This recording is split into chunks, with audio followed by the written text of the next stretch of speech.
Under the Speaker's announced policy of January 3, 2013, the Chair recognizes the gentlewoman from California, Ms. Waters, for 30 minutes. Thank you very much, Mr. Speaker. Today we have Democrats on the Financial Services Committee here where we have gathered on the House floor to talk about the Export-Import Bank, which supports hundreds of thousands of jobs and levels the playing field so that American businesses, large and small, can compete successfully in the global markets. Tomorrow, Speaker Boehner and the Republican leadership will leave town for a 5-week congressional recess, and legislation to renew the Export-Import Bank hasn't even seen a vote in our committee. When we return in September, there will be just 10 legislative days to renew the bank before its charter lapses on September 30th.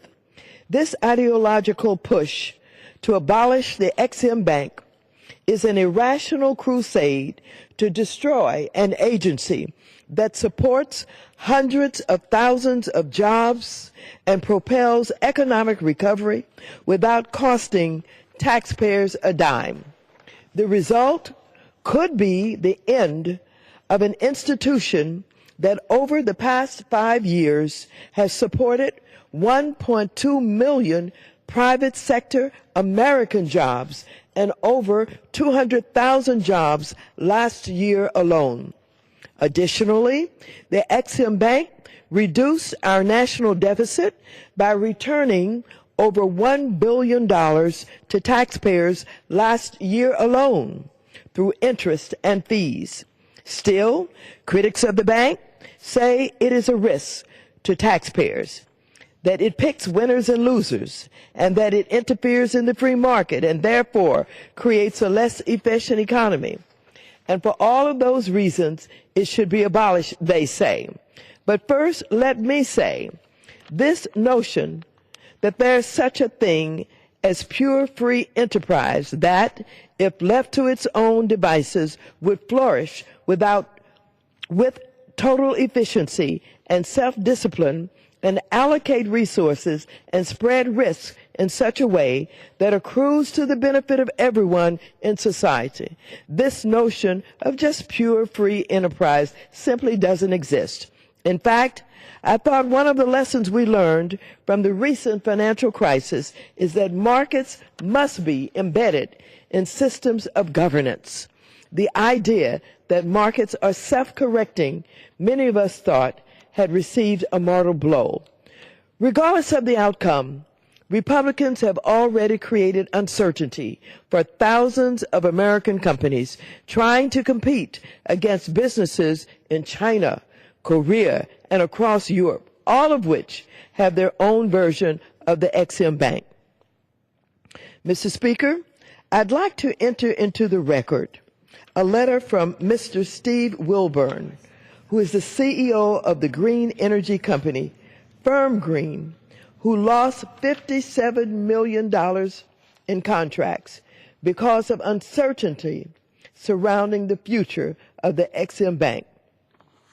At this time and before sharing this information with you, I'd like to yield to the gentlelady from Ohio, Ms. Beatty. I did it wrong. Mr. Speaker, and thank you to Ranking Member Congresswoman Maxine Waters. Mr. Speaker, I rise today in strong support of the Export-Import Bank and current legislation H.R. 4950 to reauthorize the bank, introduced by my freshman colleague and fellow Financial Services Committee member, Congressman Heck from Washington. The Export-Import Bank has been helping United States businesses of all sizes sell their products around the world for over 80 years. But despite the bank's proven track record of creating jobs, helping American businesses compete globally and reducing the federal deficit, a faction of House Republicans want to close the door of this important federal agency forever. Mr. Speaker, shutting down the Export-Import Bank makes no sense to me, and it makes no sense to my constituents. In my congressional district, Ohio's 3rd, 10 companies, including 6 small businesses, have grown because of Export-Import Bank. These businesses have been able to expand sales internationally and create jobs locally because of the Export-Import Bank. Earlier this month, I received a letter from CEO of Jenkins Majestic Paint, a manufacturer in my district. In his letter, he writes, quote, "Normally we would not write in context of Washington cross currents about the bank. However, it would be very unfortunate if the Congress cannot reach a responsible bipartisan reauthorization of its work to encourage commerce for American-made products abroad and to help expand U.S. employment from sales beyond what is available on the home front," end of quote. Mr. Speaker, this is just one of many letters I have received from affected constituents. I've also heard from a young man who works at International Risk Consultants, a Columbus-based company that provides guidance to small businesses to export internationally. He writes that, quote, "The XM Bank offers trade finance solutions that work for small businesses that cannot find alternatives in the private market," end of quote. He closes his letter in this way. I think most telling, quote, "Perhaps the most devastating effect of not reauthorizing the XM Bank will be visited upon the many firms that never began exporting, but would if they were introduced to XM Bank solution." Mr. Speaker, Congress should not allow an extreme faction of the Republican conference to execute an ill-conceived and destructive plan to close Export-Import Bank. My constituents deserve better, Ohioans deserve better, and the American people deserve better. I urge the House Republican leadership to bring H.R. 49, a bill with over 200 co-sponsors, to the floor so we can keep the Export-Import Bank operating and, more importantly, keep Americans working. Thank you, Mr. Speaker, and I yield back. Mr. Speaker, I ask unanimous consent that all members have 5 legislative days to revise and extend their remarks and insert extraneous material in the record on the topic of my special order. Without objection.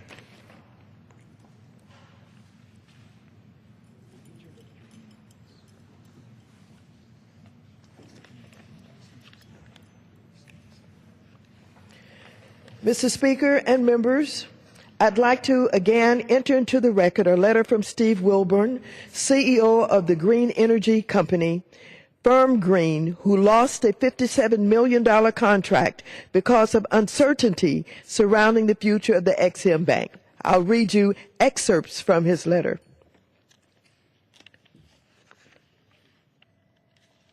Mr. Wilburn attended the XM panel I organized in April, and last month we invited him back to be one of our Democratic witnesses at a House Financial Services Committee hearing on the XM Bank.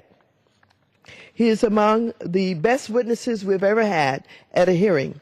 In his letter, Mr. Wilburn explains that Firm Green's export potential has been directly affected by the uncertainty of reauthorization of XM Bank U.S. and the aggressive finance terms offered by the Korean XM Bank. Attached to his letter is another letter from a company in the Philippines, Green Energy Solutions, informing him that his business lost a $57 million contract. The letter begins, and I quote, "Dear Mr. Wilburn, in view of the uncertainty of the reauthorization of the XM Bank and project finance structure you proposed have become problematic.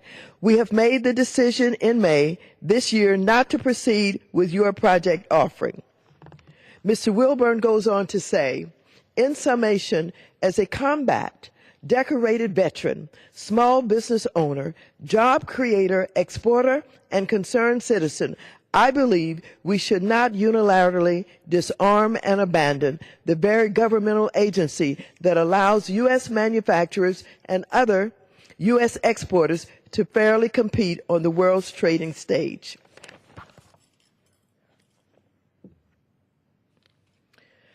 Mr. Speaker and members, the main criticism of the bank I'd like to discuss right now is the assertion that the bank is the embodiment of corporate welfare, benefiting a handful of large companies, which they claim represents crony capitalism. Last April, again, I held a panel on the Ex-Im Bank, which included a number of small business owners from across the country. They came here to Washington to discuss their work with the bank and how the bank helped their companies compete in the global marketplace. Every one of those panel members were extraordinarily decent people, hard-working business owners who create jobs and pay taxes and have families and a civic sense of duty. And this is why I'm so offended by this label of crony capitalists that critics like to attach to users of the bank. Those of us who know what it's like to live behind a label understand how they work. Once you're able to put a label on something or to someone and it sticks, then you can be done with them. And if enough people can be convinced that customers of the Ex-Im Bank are crony capitalists, well, there's nothing left to do but get rid of them.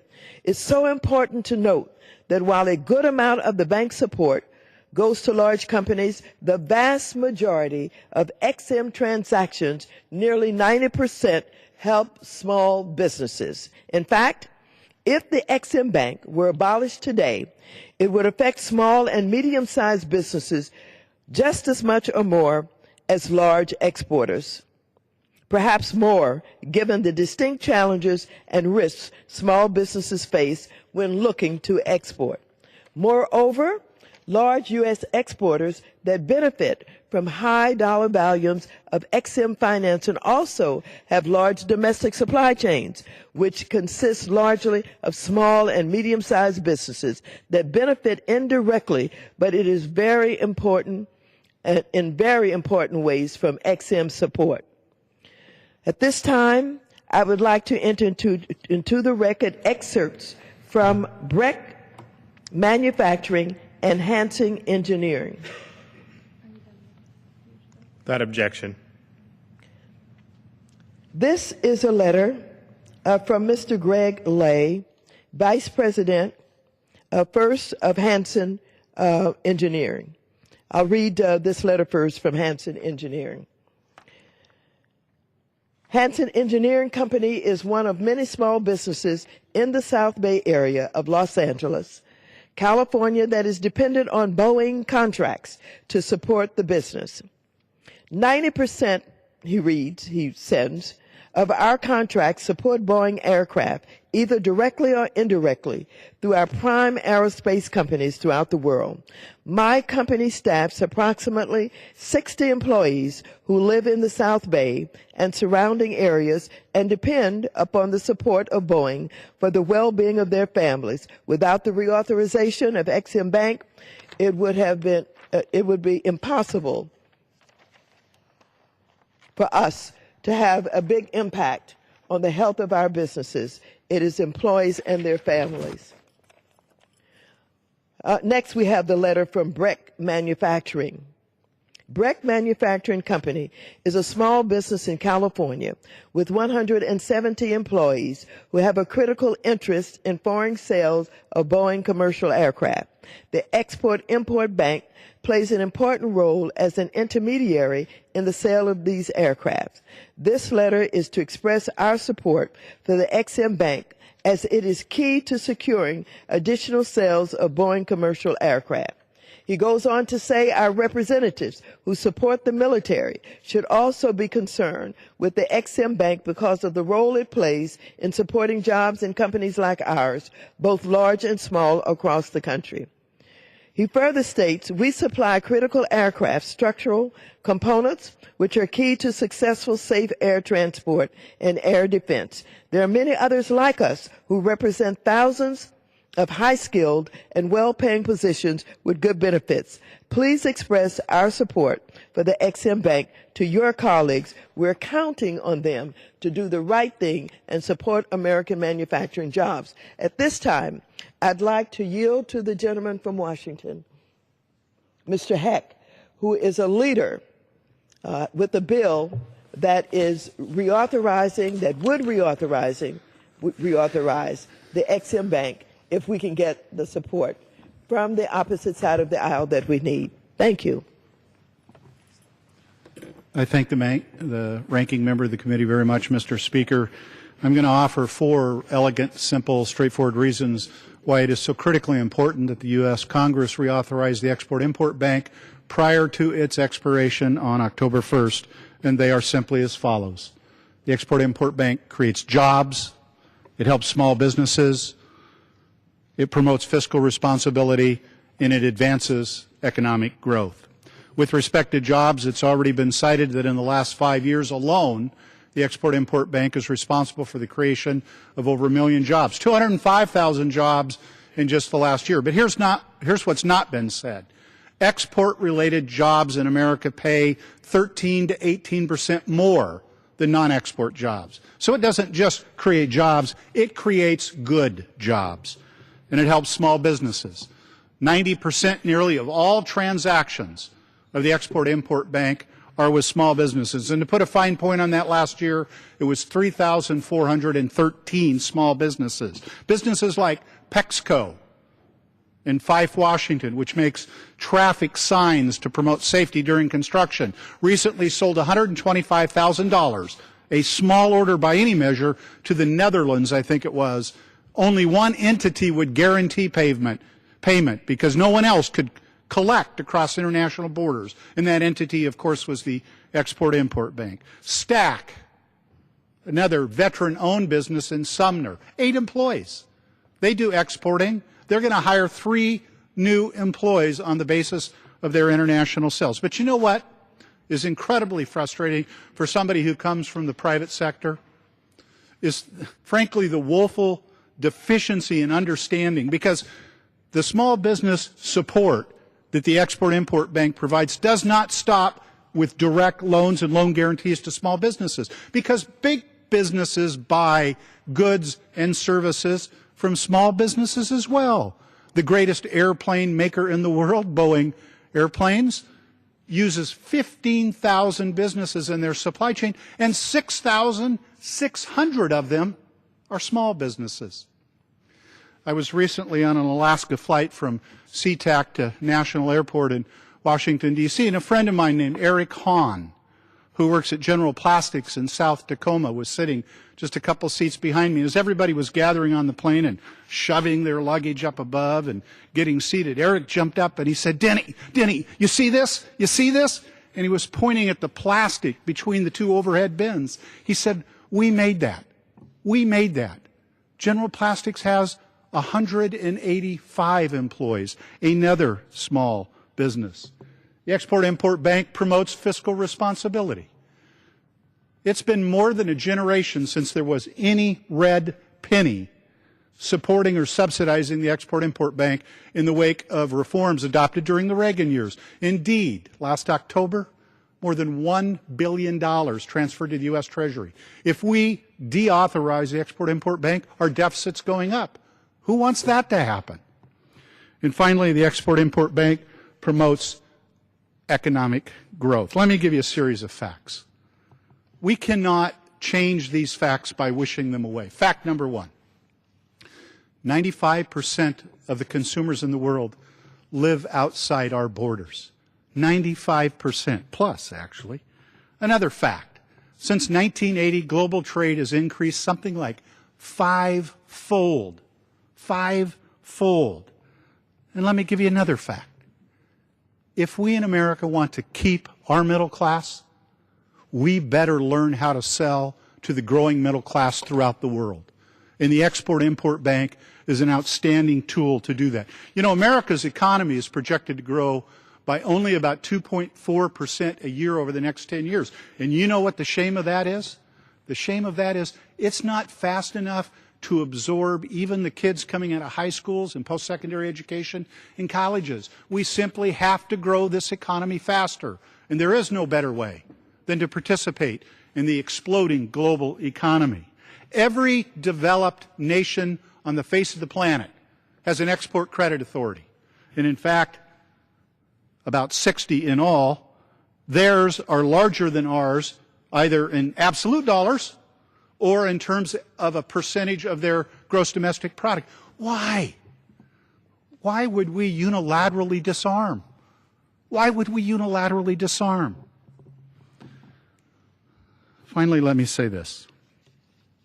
Right now, tonight, as we sit, as we speak, the people of China are pouring billions of dollars into the development of a commercial aircraft. They call it the C919. They say it'll be available for sale within 2 years. Frankly, I think it's going to be longer than that.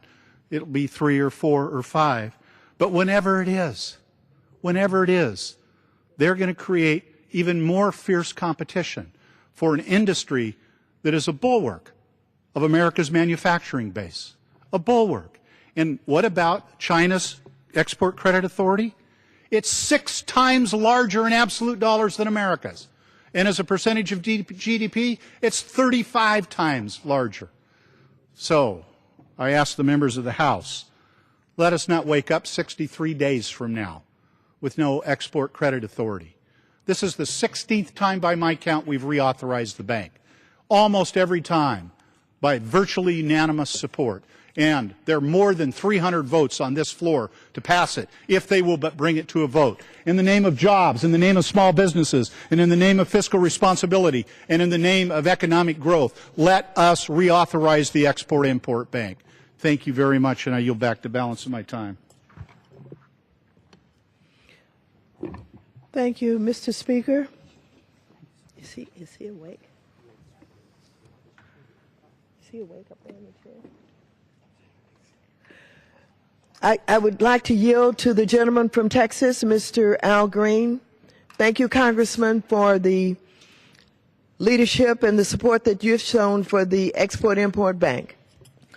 Thank you, Madam Ranking Member of the full committee. And I am exceedingly proud to be a part of this effort. And I want you to know that when we succeed, it will be due in no small part to the energy that you have provided to help us get this legislation through.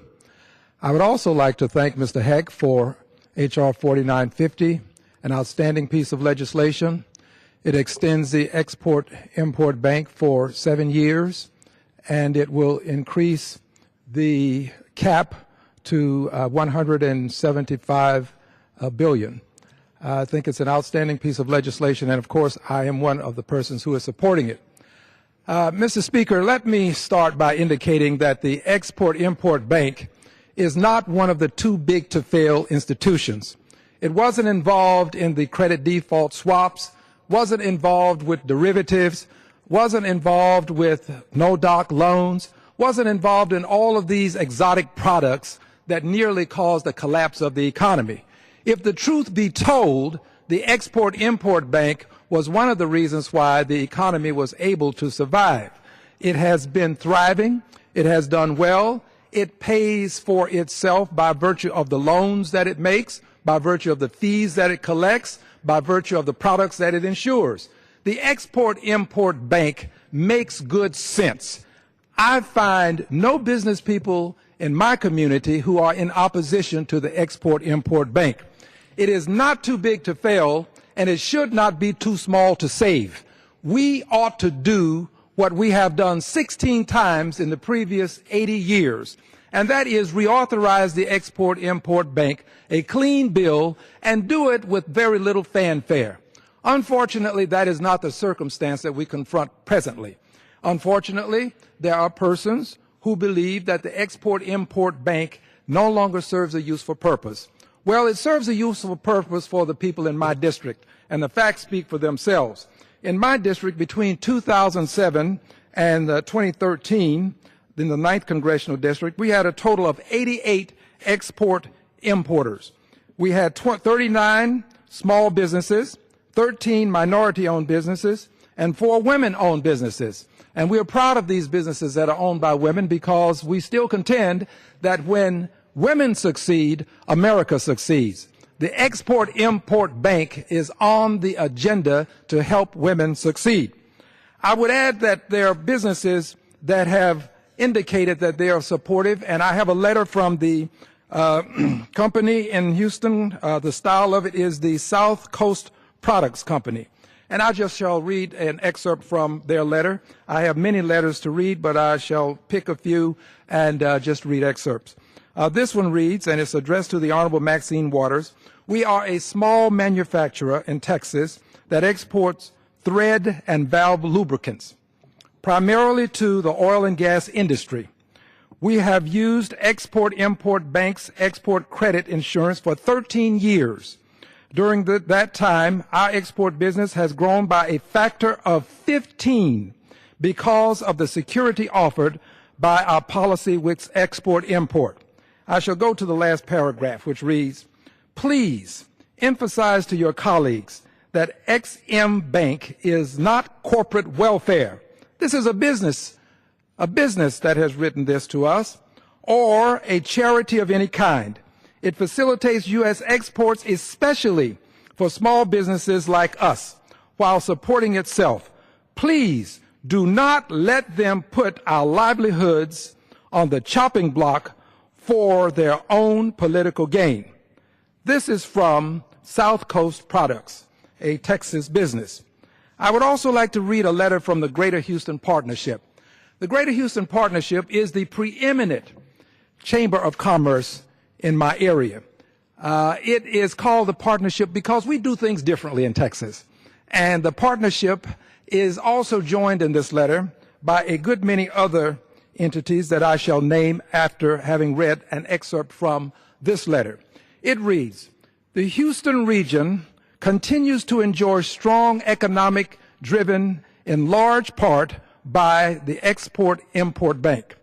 In order to keep momentum, it is crucial that Congress supports tools encouraging businesses to expand into new markets and create new jobs.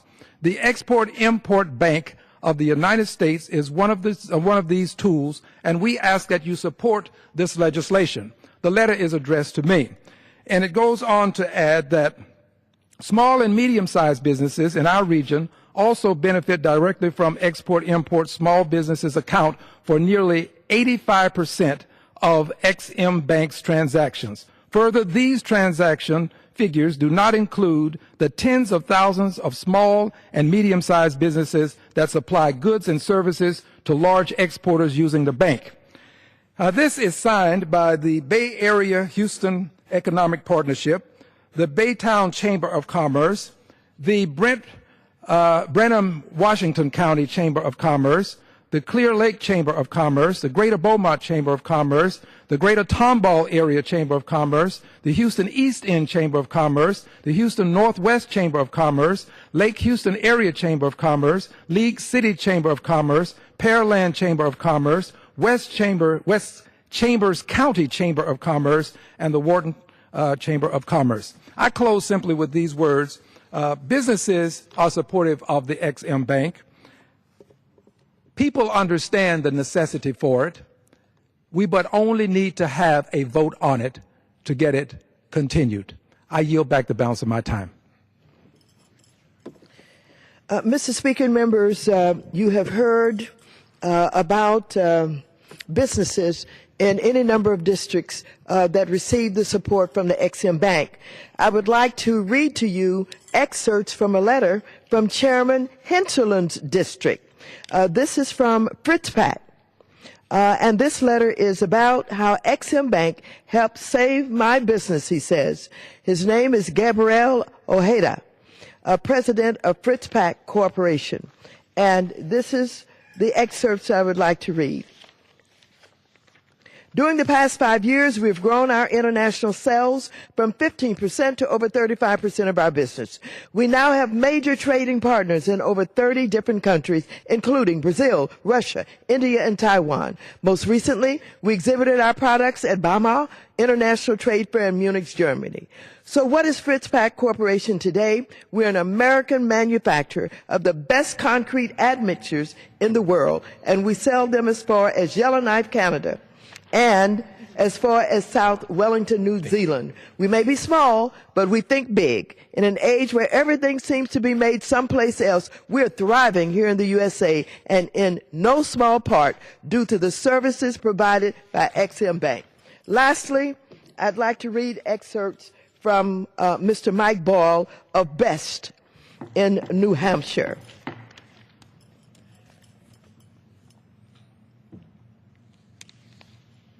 The CEO and president of Best is Mr. Michael Boyle, and he sent us a very good letter last week. The gentlewoman's time has expired. We will enter into the record these letters that we're not able to read this evening. I thank you, and we'll yield back the balance of our time.